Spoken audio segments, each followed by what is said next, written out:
You ask Tiger to calculate.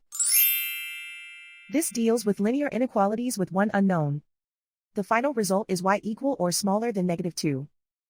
Let's solve it step by step. Group all constants on the right side of the inequality. Subtract 10 from both sides.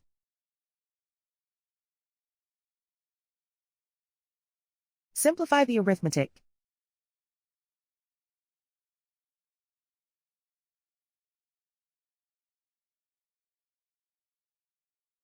Isolate the y. Divide both sides by 3.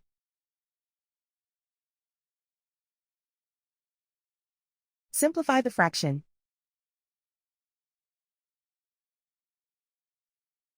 Find the greatest common factor of the numerator and denominator.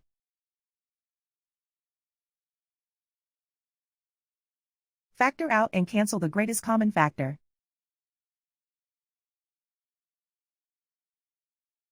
Plot the solution on a coordinate grid.